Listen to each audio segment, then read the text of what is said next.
I awaken to the sound I've come to fear most in this world. The successive thumping of drums. It isn't long before Peter's screechy voice is there to add another irritating element. Up, you fools! We're being called to battle! There's a chill in the air. It will be chased off by the midday sun in a few hours, but its presence signals that Brother Autumn is drawing to a close. What will happen to us then? Will the Calicans give us overcoats to fight the chill? Surely they won't let us die when the fighting inevitably stalls. It's a fool's hope, but one to which I can't help but cling. It's still dark, with little twinges of orange barely permeating the horizon as the remaining men of Group 11 gather outside our tent and unfurl the chain line against the oral backdrop of steady drums. Are the Calicans attacking? The Senecans offered only meager resistance in the week it took for us to connect our trenches with the others around Somerset. It makes no sense that the Calicans would waste a week's worth of work if they had simply planned to attack all along. Who is daydreaming? Peter curses as he grabs me by the arm the same way you would a small child who misbehaves. Never doing what you're told. He walks me alongside the straightened chain line past Caleb and to the very end of the line. I begin to panic. The only reason I've been able to stay alive as long as I have is because Caleb and I have worked together. I protest, but Peter already has a retort prepared. I don't want to hear it, Boots. You and Caleb have been getting too close for my liking. I think your battle buddy today will be Bernard here. He deposits me near a man with curly black hair and a straight mustache. I look at him skeptically, but it's as though the man were frozen with fear. A blank look is plastered across his face. Whether terrified or just insane, he makes no acknowledgement as I pass. Lock in, Boots! Peter orders as he walks away. I click my left foot into the shackles and, to my surprise, find that Caleb and I aren't that far away after all. Bernard and an empty slot are all that separate us. I whistle to him until his eyes meet mine. Work together? I ask. Of course. Caleb smiles. If Bernard hears us, he makes no sign of it. The man still hasn't said a word. Is he catatonic? The average conscript group consists of 25 men, which means that anytime there's a shortage, someone must pick up the slack of the unused shackles to ensure we keep pace and don't trip over the dragging chains. Due to Peter's incompetence, that means that roughly half of our chain is empty, and we 15 unfortunate souls must shoulder double the burden. Boots! If I see that slack dragon, I'll execute you myself! Pick it up! Peter points to the slack in front of me that separates me from Bernard. Why can't he take it? I jab a thumb toward Bernard. It's then I notice the gamadon on the back of the man's neck. So, he's a prisoner of war like me. A crooked grin splices Peter's face, and just like that, the hairs on the back of my neck stand up. I see an open palm that's moments away from striking me, and I dart my head out of the way. Flashes of red flare by as Peter's slap misses me. He spins and falls to the dirt. My satisfaction is short-lived, though. He comes raging back to his feet to try again. Do I let him hit me? He won't stop until he does. Some men cannot live with the shadows that haunt them from within, and so they find it easier to distract themselves by taking their pain out on others. My right hand grabs his right wrist on its own accord when I sense ill intent. How did I do that? I squeeze and watch as his hand turns purple from the wrist up. I feel strong, whole, for the first time in weeks. Why should I have to take orders from this weakling? Conscript groups, on me! Lieutenant Hoods yells, galloping by on horseback. I let Peter go and come back to myself. The scarlet at the edges of my vision retreats, and the grayish browns of the trench and camp come back to me. Where's Group 11? I hear Hoods yelling in the background. Stories of the lieutenant's rage are legendary. If we don't move to join the other conscript groups, Peter won't be the only target of his anger. I decide to diffuse the situation the best I can by saluting Peter. Hoods orders us on, my Kappa, I say with mock sincerity. Shall we? Peter spits on me. As the gluey gob wets my cheek and slowly streaks down it, he reiterates his earlier statement. Pick it up now. He lowers his voice at the last word. He's like a child who won't give up his favorite toy, and his stubbornness is holding all of Group 11 up. At one point in my life, I would have sought peace and harmony. I would have gladly shied away from confrontation. But that time is long past. When you face death every day, even small comforts such as these matter. Besides, the longer I survive, the better my chances of seeing my family are, and carrying double the weight certainly impacts that. Group 11, get your asses over here. Lieutenant Hoods stalks over to Peter, who's flanked by 2 Calican soldiers outfitted in trench armor. Hoods has the look of a man ready to strangle, and only on the outer edges of my vision do I see another mischievous grin split Peter's face. Lieutenant Hoods, this conscript is holding us. A feminine yelp escapes Peter's throat as one of Hood's flanking soldiers whips him. The lieutenant turns to the soldier on his left, the one with the whip, and commands with authority. Go fetch Group 4 for me. I want them paired with Group 11. It's time for these miserable excuses for conscript groups to be cleansed. His gaze lingers on Peter. Then he turns to the soldier to his right and gives separate orders. You, take the rest of the groups to the Major for proper deployment. I'll meet you there after I personally escort the malcontents to their deaths. He looks to Peter as his 2 men scatter to follow their orders. Group 11, you're coming with me. True to his word, the lieutenant leads us along with Group 4 to the front lines, where the battle has already begun. Not that I'm some savvy veteran, but I've never seen an engagement so devoid of logic. There, across the field and against the western wall, the Senecans have lined up for what seems to be an infantry charge. My best guess is that upon seeing the trench completed, they realized the noose was tied and are trying for one last desperate escape. The problem with this strategy is that after we had completed the initial trench, the Calicans ordered us to build approaching trenches directly toward the city. They call to mind the image of a growing tree branch that continues to expand until its tips touch Somerset. The way the Senecans deployed meant that they would consistently be in the line of Calican fire. It makes no sense for them to attack. But what room is there for sense in war? With a groan, I pick up my pace to match that of the lieutenant, Peter, and the rest of the dead men marching. At first, upon hearing Hood say that we'd be put in the worst position once again, I tried to push images of my death far from my mind.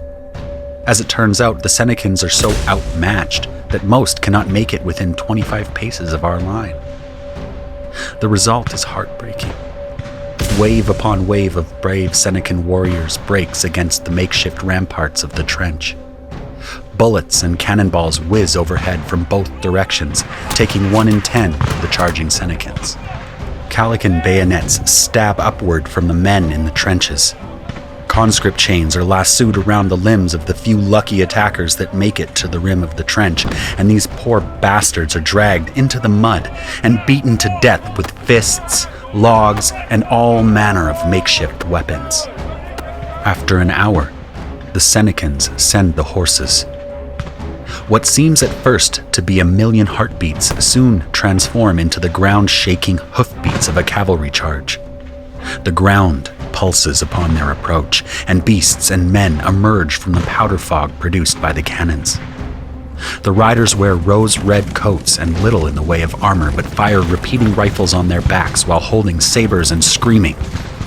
They make for the heart of the siege camp near the co-opted farmhouse. Group 11! Hoods shouts, red-faced and rabid. Jump the trench and move to intercept position. Double time, rats. The Senecans ride for death, and we are ordered to intercept the charge. We are to be the bramble upon which they ensnare themselves, the sacrificial caltrop meant to impede them long enough for the enlisted men to shoot them dead. Hoods rides hard after us, whipping at me in the rear of the conscript line. Yeah, go on, Git. Form ranks in front of command. Protect your masters with your lives. Peter yells so loud, I feel my eardrum may burst. I have never performed the maneuver before, and so looking around, I do my best to imitate my peers. Calicans and conscripts alike form into an uneven square with the conscripts in front, kneeling, and 2 rows of infantry soldiers rounding out the shape. After I get into position and kneel like the other conscripts, a harsh kick from behind shoots lightning up my spine. I straighten painfully. Serve us well, and earn your freedom when this war is over. Conscript Corps, bayonets up, says one of the sergeants of the platoon we've been ordered to protect. His voice is tinny, muffled by the trench armor. Some Calican officer fancy enough to afford real metal armor stalks behind the conscript line and slaps people into formation. I comply and put my bayonet up into a stabbing position, as if this piece of wood will do anything against a half-ton animal and its rider. Don't mind the riders. The same tinny voice yells to the rest of the men in the square. Target the horses. Trip them up. Throw the riders. By now, the sounds of hooves is deafening. I feel the familiar weight of a repeating rifle on my shoulder. Another Calican soldier, this one with much scrappier tin armor plating sewn into his uniform and dangling from his cap, is using my shoulder as a tripod. He peers through the eye slits in the armor and barks out an order. Don't move, conscript. If I miss, it will be your fault and that won't look good for you. Oh, and you might want to cover your ear. The ground rumbles beneath my knees. They're getting close. My focus is suddenly drawn to the details. Why do Senecans have so many white steeds? Why are their riders so young looking? How can they navigate the muddy morass at a full gallop? Their mostly white steeds become polluted with muddy spray as they sprint toward us. I resist the urge to drop my wooden bayonet and cower behind the earthworks. I plug my ear just in time. Fire! The tinny voice behind us yells. The crack of the rifles erases all other sounds for a brief moment. I imagine even Bernard flinches at their bark. A cascade of bullets flies toward the charging army. Few in the first line manage to escape, and both men and beasts careen into the mud. Still, the charge continues, with anterior riders moving up to take the place of the fallen. Their glory is short-lived. It's a strange thing. One moment, it seems like 24 horses charge headlong after us, but in the next moment, they're gone, the fire within them snuffed, leaving only plumes of muddy water where they fall. The riderless horses react in various ways. Some leap over the fallen, barely breaking stride as though driven on by passion of their own. Others rear and bolt off the battlefield. The second wave of fire from the Calicans ensures the riders won't reach our square. Form lines! Maintain your formation! The tinny voice yells among the carnage. The cavalry charge is stopped, the surviving members fleeing back to the west wall of Somerset, but a group of infantrymen is sent to their wake with the hope of breaking through. For the most part, the group is easily repelled, but a few Senecans find their marks on the conscript line, slowly taking a toll on our already dwindling number. This pattern repeats for what feels like hours, but could just as easily be a few minutes. I learned to live for the lulls between the charges, the moment in time when the Senecans retreat after being repelled. No cannon fire, no screaming men cracking off and charging with reckless abandon, no pulsing of the ground indicating the beasts of war are almost upon you. All that I have are a few solitary breaths. They are deep, but only just enough for the next plunge. After the fifth charge, the rain starts, and it has a humbling effect on the battlefield. The powder smoke and battle mist which have shrouded the city on one side and the Calican batteries on the other dissipate in the rain, and the entire field is soon muddy. The Calicans do not waste an opportunity to press the advantage. The call goes up among the enlisted men to ready for an attack. Of course, that means the conscripts will pave the way.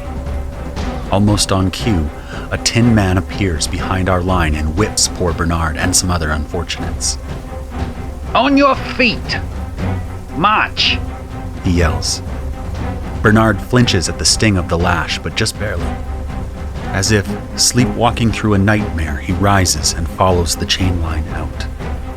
The tinny voice orders us to trek through the killing fields, littered with hundreds of the dead. But soon the pool at our ankles stops us cold. At least 5 of our number are felled but remain attached to the chain. Their corpses leave trails in the wet earth where they're dragged. Peter brings this up to the man in charge, who raises a fist into the air. The conscript and enlisted units marching behind him obey and come to a halt.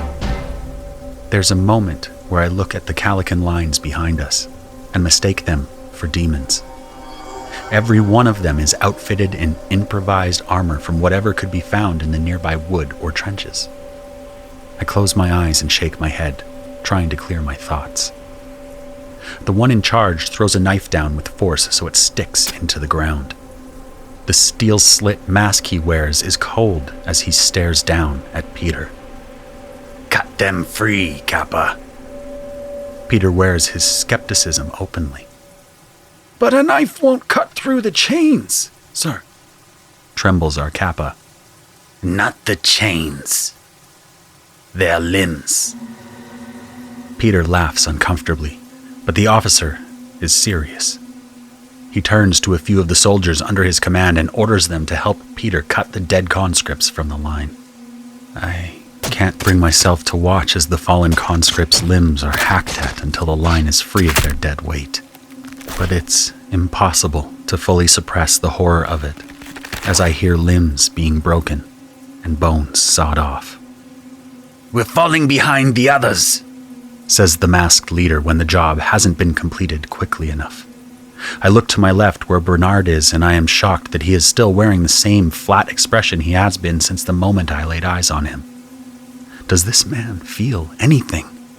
Can he even talk? I catch sight of Caleb, my friend. What I see sends a pang of worry through me. Caleb grits his teeth, nursing an unseen injury. For a man his age to still be alive in these conditions is quite an accomplishment. He catches me staring at him. You all right? I ask nervously. He holds up his right arm and I see it's bleeding badly. Got nicked in the last cavalry charge. You know, I say, some old-timer gave me good advice once. Keep your head down and your wits about you and you just might make it. Old-timer? Listen here, you. But there's no time for banter. From behind us comes the muffled command of the Calican officer. On your feet, men! Double time to catch the others. Our platoon is bound for the gates of Somerset. About 200 fathoms separate us from the Senecan position. The front of their line is arrayed on a small man-made ridge in front of the western wall of Somerset. At the start of the day, it seemed like they had an endless supply of bodies to call upon to liberate themselves from the cage the Calicans had constructed around them. All that's left on the ridge is a small team manning 6 cannons and a handful of soldiers who look unenthused about being there to protect the guns. This battle is all but over. The rain pelting down on trench armor produces an ominous ticking noise, like something a nest of angry insects would make, that precedes our arrival. How frightening this sight must be to the men on the ridge, thousands of conscripts and soldiers swarming their city. Despite their fear, they find the courage to stand and continue fighting. They stand ready to defend their families and loved ones.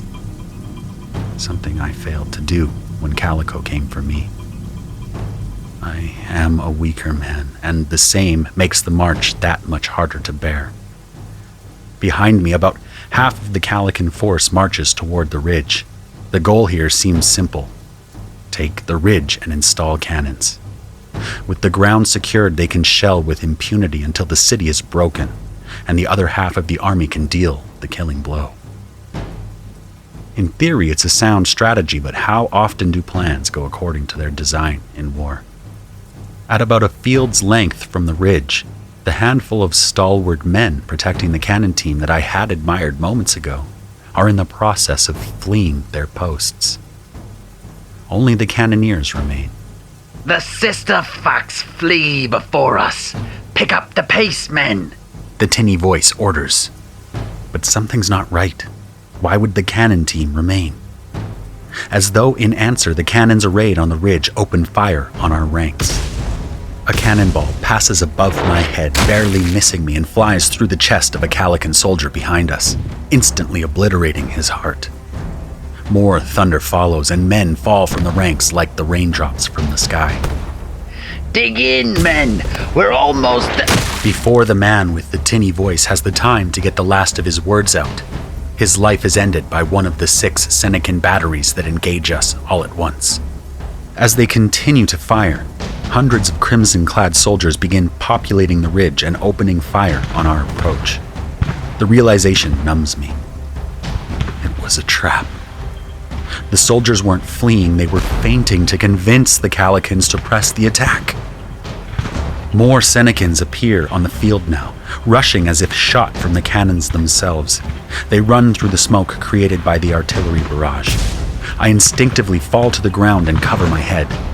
It proves to be a sound decision, as I hear the whoosh and crunch of an 8-pound iron ball ricocheting through flesh and bone. Pressed into the mud, I feel a familiar pulsating vibration. Cavalry. I push myself up. Caleb, we need to get out of here. They're coming. I shout, but my words are lost in the cacophony of firepower and screams. Whatever order the Calicans had before they started this attack is gone, and chaos rules in its stead. Retreat! Pull back to camp! Another tinny voice calls out. The platoon that Group 11 was assigned to is flying back to the safety provided by the trenches, leaving us conscripts to our fate. I notice Peter on the edge of my vision. He runs to catch up to the retreat, flinching and stumbling every time another cannon is fired. He's leaving us to die.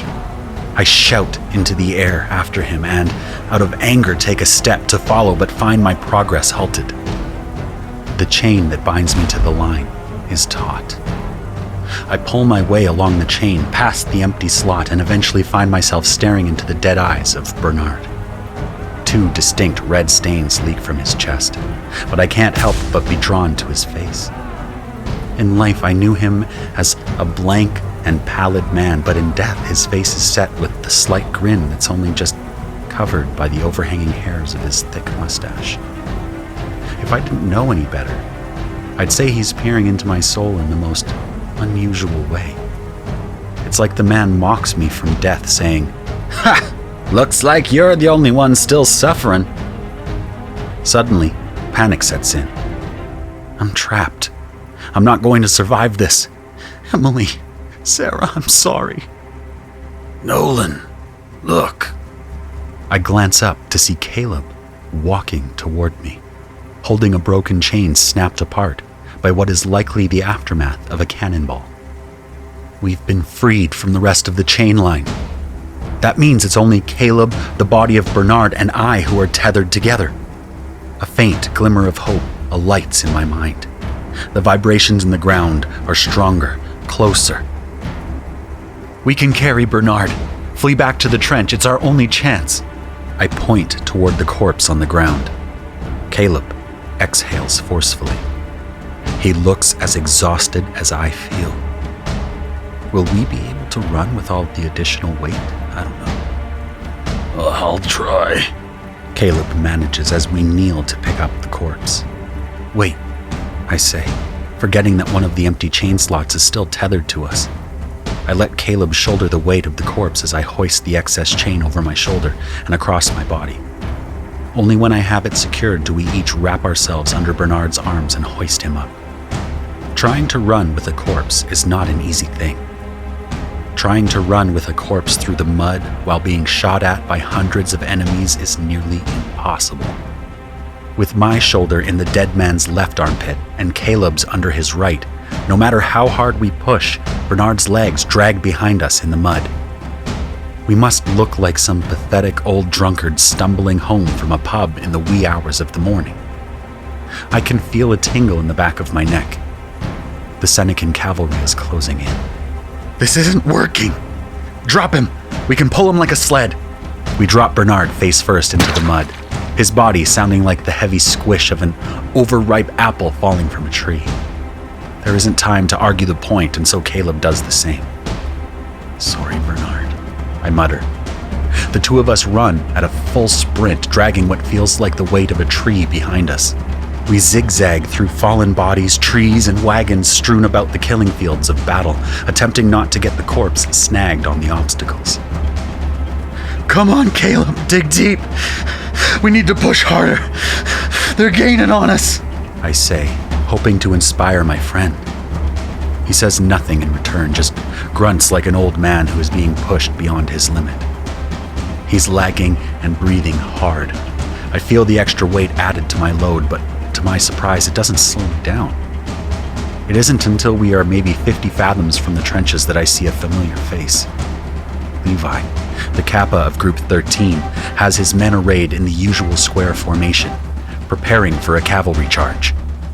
The Calican infantry sits snug behind them, with the repeating rifles in firing position. But Caleb and I have run out of time. I know it the moment my ears pick up the hoofbeats striking the ground. We have maybe 15 or 20 seconds before we are trampled. A quick glance over my shoulder confirms my fears. Several Senecan-mounted units barrel toward our position, pikes and swords cast forward. We will be trampled, and it will be 3 dead men chained together in the mud. Something in me tells me to stop. It's not that I necessarily get a clear idea, but more a feeling. Stop, it says. I instantly stop in place, which causes Caleb to lose what little momentum he had. What are you doing? Caleb says through tired breaths, panicking. Run that way as hard as you can, I point behind him. Then grab and brace the chain at the leg. Go, now! Though his face radiates confusion, he doesn't question me. Caleb and I sprint as hard as we can in opposite directions.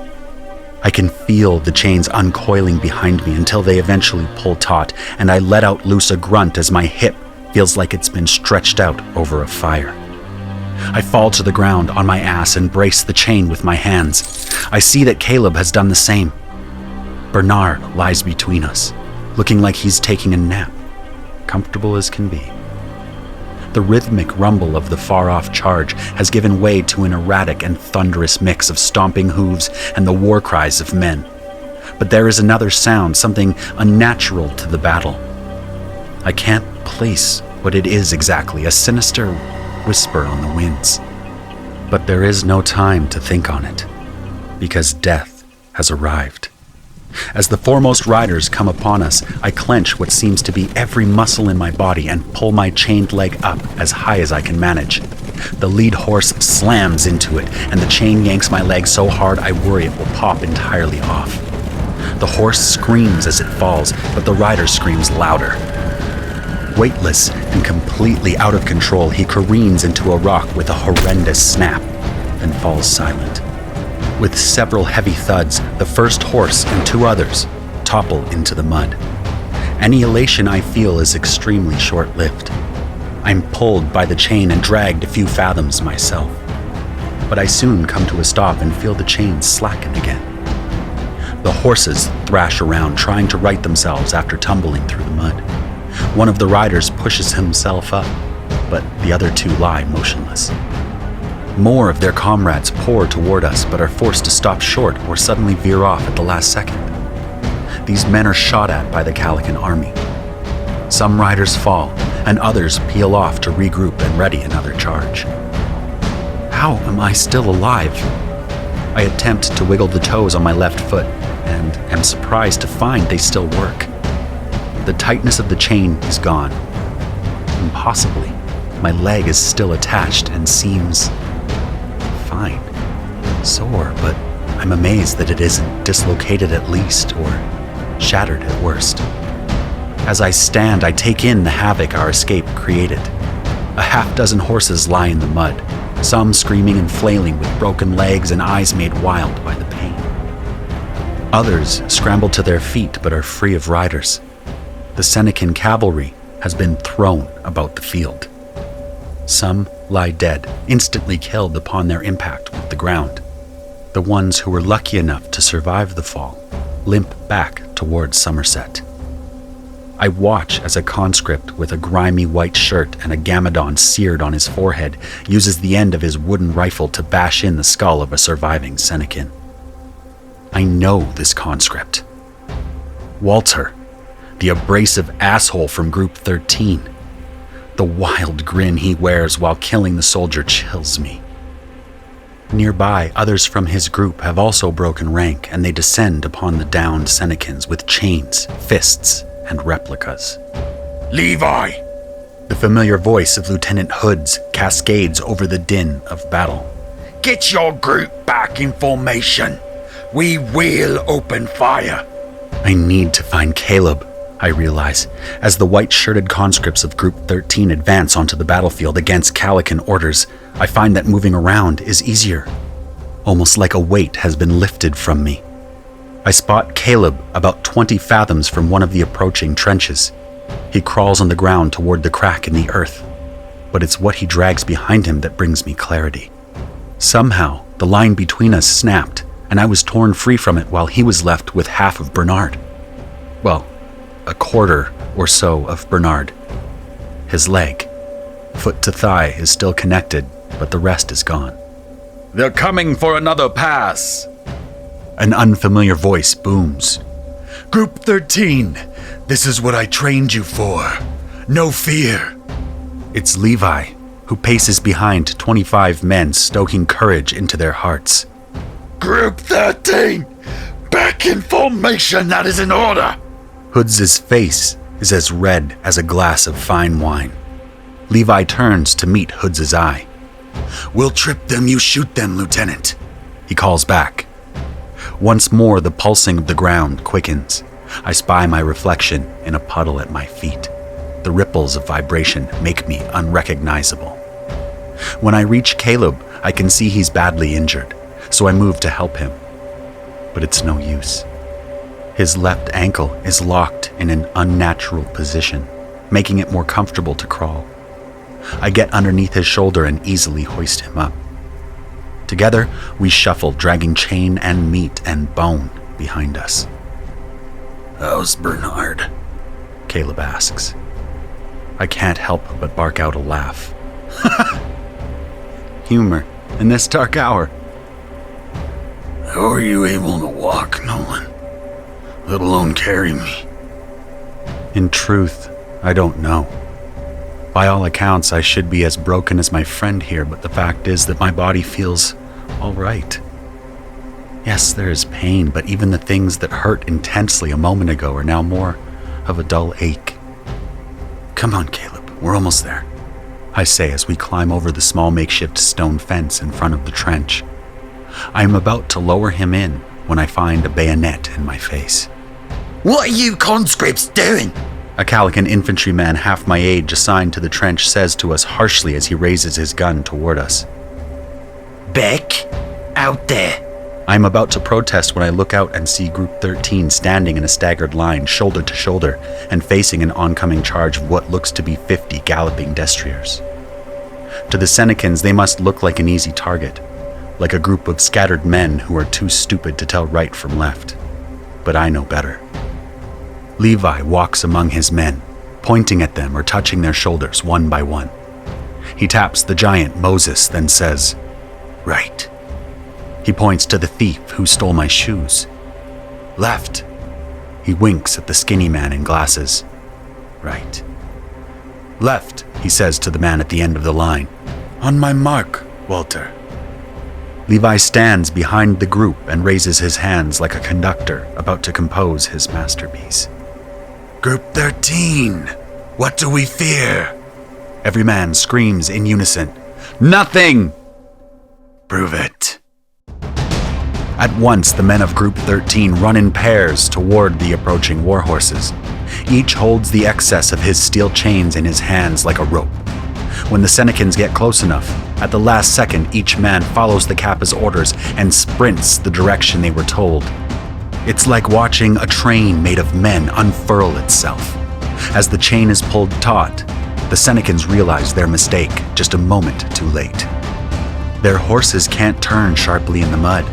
Their massive beasts carry them toward the trap. Levi copies the maneuver Caleb and I performed and improves upon it. I feel the thud of horseflesh hit the ground before I hear it. As though the cannons firing throughout the day weren't enough, it's the sounds of dying horses and men alike that fill the skies over Somerset. Remarkably, most of Group 13 remains unharmed. By my sight, I count only a handful of conscripts that are downed, compared to nearly all the charging cavalry and about half the horses. A Senecan crawls away, bone protruding from his shin. Another just lies there and wails, his entire lower half trapped under a dead horse. It's Levi who first rises from the chaos. He's quicker than anyone I've ever seen and buries the wooden mock rifle into the crawling man's skull. In another fluid motion, he leaps nearly 5 fathoms in order to put the wailing man out of his misery. What's odd is that the Calican infantry assigned to Group 13 simply watches, stunned by the spectacle. The rest of the group comes into focus one by one, each wearing the white conscript colors, like some castaway sprites emerging from chaos of the battlefield. Look! They're retreating back into the city! A Calican soldier to my left shouts with excitement. We've won! Jubilation and relief ripple through the enlisted men. But I can't help but notice that it's only the members of Group 13 who have stained their hands with Senecan blood. They fall upon the Senecan survivors like starving dogs being fed for the first time in weeks. The massive Moses grabs the head of one of them and smashes it into the mud over and over again until the body falls limp. Moses drops him, and with that done, moves on to his next victim. But the chain attached to his ankle prevents him. The boot thief kicks another Senecan in the face, then follows up by bringing his replica down on the man's temple. The skinny man uses his chain to choke a Senecan officer whose eyes bulge and veins pop. Looking down at myself, I realize I'm covered in the blood of my countrymen, and the thought alone makes me want to die right now on this field. No. I did what I had to do to survive, to get back to my family. I'm blameless. But as the rain pours down and doesn't wash the stain from my ragged clothes, I doubt that is true.